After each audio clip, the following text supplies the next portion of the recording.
Hola, ¿cómo están?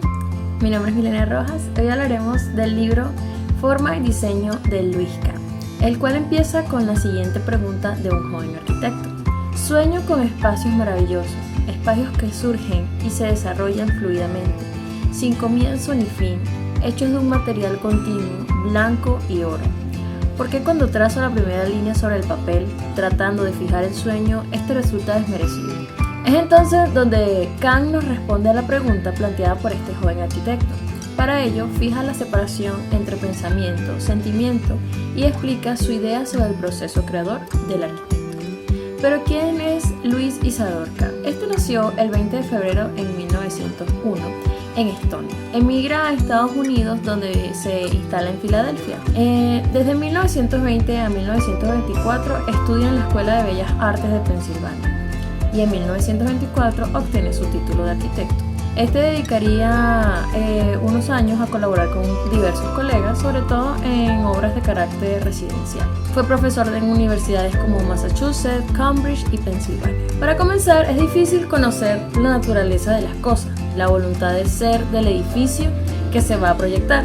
Se entiende que un verdadero arquitecto no debe limitar a cubrir un área o a cumplir lo establecido por el cliente, debe ser capaz de ir más allá y alcanzar la idea de diseño. Solo de esta forma se conoce el edificio y se crea posteriormente los espacios que permitan el uso adecuado del mismo. Luis Kahn tuvo diferentes conceptos acerca de los términos de la arquitectura, pues para él es más arquitecto uno cuando sabe el concepto sobre una obra más que su habilidad para diseñar. Para enseñarnos esto, Kahn nos habla de dos términos, de forma y diseño, siendo la forma lo que el edificio quiere llegar a ser, siendo algo como el origen de la historia, como el núcleo de donde nace algo, lo que una cosa quiere ser, el concepto aludiendo a los orígenes. Es como cuando el sentir de una persona de la religión no es solo la religión, sino la esencia de la religión.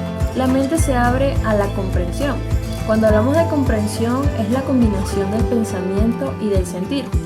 Es como un momento donde la mente se halla en relación más estrecha con el psique, origen de lo que una cosa quiere ser. Este es el comienzo de la forma.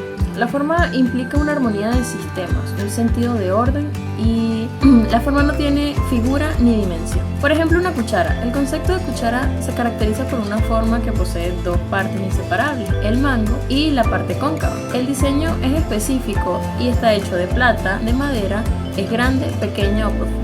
La forma es el qué y el diseño es el cómo. La forma es impersonal, el diseño pertenece al diseñador. Diseñar es un acto circunstancial, depende del dinero, del sitio, del cliente. La forma nada tiene que ver con las condiciones circunstanciales. En arquitectura se caracteriza una armonía de espacios adecuada para ciertas actividades del hombre. Y el diseño busca cómo lograrlo. Es la manera que tiene el arquitecto de expresar la voluntad de ser del edificio que proyecta. Si bien este puede ajustarse dependiendo de las circunstancias, la forma debe mantenerse. Las buenas soluciones no solo son interesantes físicamente, sino que se apoyan en la idea subyacente y una estructura mental con la que comprendemos, organizamos y damos sentido a experiencias e información. Kahn nos muestra cómo esto como un recorrido de ida y vuelta, de inconmensurable, mensurable a otra vez inconmensurable. Como ya habíamos comentado, todo proyecto debe comenzar con el conocimiento de la naturaleza del edificio, concepto inconmensurable. Una vez superada esta primera etapa, llegamos al diseño, donde ya se ven los aspectos mensurables, la cantidad de material, métodos de construcción empleados, etc. Al terminar, volvemos a lo inconmensurable, quedando el proceso proyectual configurado a través de tres conceptos. A través de la naturaleza es el porqué, a través de la forma es el qué y a través del diseño el cómo. En mi opinión, el valor de un arquitecto depende más de su capacidad para aprender la idea de casa que de su habilidad para diseñar una casa, que es un acto determinado por las circunstancias. El hogar es la casa y los ocupantes, y el hogar varía de acuerdo al tipo de ocupante. El cliente para el que se diseña una casa señala al arquitecto lo que necesita. El arquitecto crea espacios a partir de estos requerimientos. Una casa está creada para esta familia determinada, pero debe también tener la posibilidad de adaptarse a otra familia. De esta manera, el diseño refleja su fidelidad a la forma. Otro ejemplo es la escuela, un medio ambiente constituido por espacios en los cuales se puede estudiar satisfactoriamente. Esto empezó con un hombre sentado bajo un árbol contando experiencias y personas que lo escuchaban.